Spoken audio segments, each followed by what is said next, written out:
Comenzamos ahora con las aplicaciones. Ya vimos el concepto de cómo se va a ver la atención. Ahora el verdadero problema es, ¿y cómo vamos a determinar qué valor debe tener cada componente de ese vector o de esa matriz? Vamos a ver 4 aplicaciones, pero antes de ellas vamos a ver un dato un poco curioso. Lo vamos a notar sobre todo en las traducciones de los títulos de estas aplicaciones. Y este dato es el siguiente.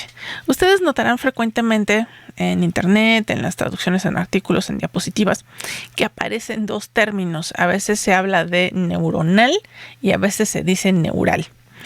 Bueno, la verdad es que ambos términos existen y ambos quieren decir cosas distintas. Tomamos una traducción de este sitio donde explica la diferencia. Neural significa que pertenece a un nervio o nervios. Recordemos de la introducción al curso que los nervios son los paquetes de fibras semejantes a cuerdas hechos de neuronas. Entonces son paquetes de varias neuronas. Este es un nervio. Y cuando estamos refiriéndonos a algo relativo a un nervio, entonces utilizamos neural. Pensémoslo como que está trabajando sobre todo en estructura, toda una columna compuesta por varias neuronas. Mientras que neuronal significa que se refiere a las neuronas, a las células conductoras del sistema nervioso. Entonces, si vemos por ahí ambos términos siendo mencionados, ya sabemos a qué se refiere cada término. Entonces, estas 4 aplicaciones que vamos a mencionar son, las que se conoce como máquinas de Turing neurales.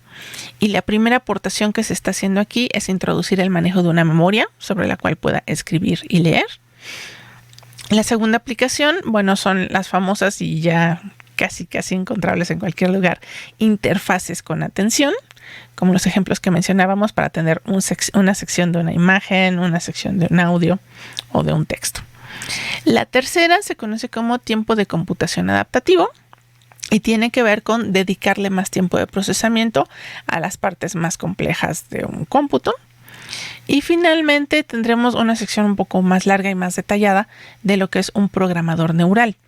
Aquí lo que se está intentando hacer es que una red neuronal pueda aprender programas. La versión que estamos viendo aquí es un poco incipiente, pero nos va a enseñar ya qué es esta área en la que también se está investigando activamente. Veamos primero entonces qué son las máquinas de Turing neurales.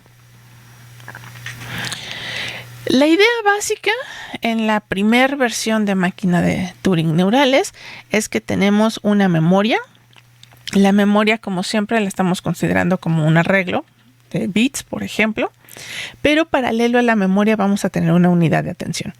Entonces recordemos que una de las dificultades que se nos presentan cuando trabajamos con redes neuronales es que todas las funciones que utilicemos deben de ser continuas para que podamos calcular gradientes y entonces utilizar nuestras técnicas de optimización, que son las que utilizamos para entrenar las redes. Entonces, si queremos que la red guarde memoria, lea, escriba, necesitamos hacerlo con una función continua. Lo que se les ocurrió hacer a quienes propusieron este modelo fue decir, entonces vamos a utilizar todo un vector donde vamos a mantener componentes entre 0 y 1 que se van a encargar de multiplicar al dato que queremos escribir o al dato que queremos leer en su totalidad. Y donde los valores estén más cercanos a 1, la contribución va a ser más grande, tanto para la lectura como para la escritura, y donde los valores sean cercanos a ceros, pues vamos a conservar prácticamente la información que teníamos o no va a contribuir a lo que estamos leyendo. ¿Cómo se ve esto numéricamente? La idea es que tenemos esta red neuronal recurrente donde acaba de entrar un valor xt. La entrada de este valor nos desencadena un paso del cómputo. Recordemos que estamos recibiendo todavía nuestro estado oculto del cómputo anterior. Y lo que haya dentro de esta red neuronal puede ser tan sencillo o tan complejo como nosotros lo requiramos en diferentes aplicaciones. De momento se nos deja simplemente como una cajita y lo que nos va a decir es, dependiendo de estas entradas que está recibiendo la red, va a realizar 2 operaciones extra. Una operación va a ser escribir en la memoria. La siguiente operación inmediata va a ser leer de esta memoria.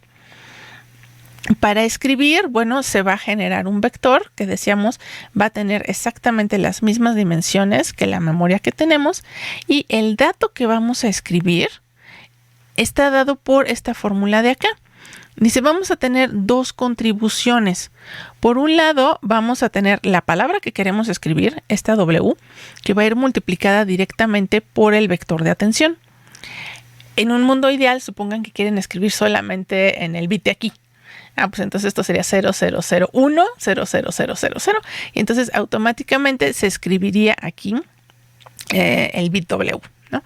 Como es una función continua, bueno, en realidad no va a ser exactamente eso lo que sucede. Esto sería como el caso límite, por así decirlo.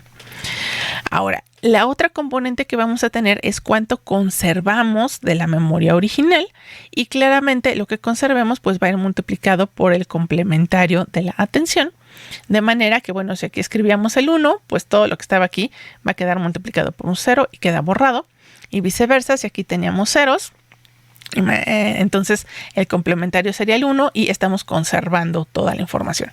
Entonces, insisto, esto último que dije sería el caso límite, donde nuestra función es una función escalón.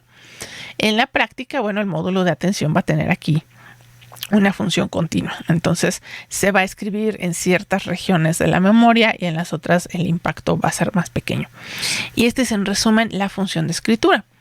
Una vez que ya se realizó la escritura en la memoria, procedemos al segundo paso, que sería la lectura. Al leer inmediatamente después de la memoria recién modificada, bueno, vamos a tener la oportunidad de utilizar este nuevo estado de la memoria para lo que vaya a ser el siguiente paso de cómputo. Algo interesante es que la región que leamos puede ser completamente distinta de la región en la que escribimos. En general, la fórmula para la lectura, bueno, es de hecho más sencilla.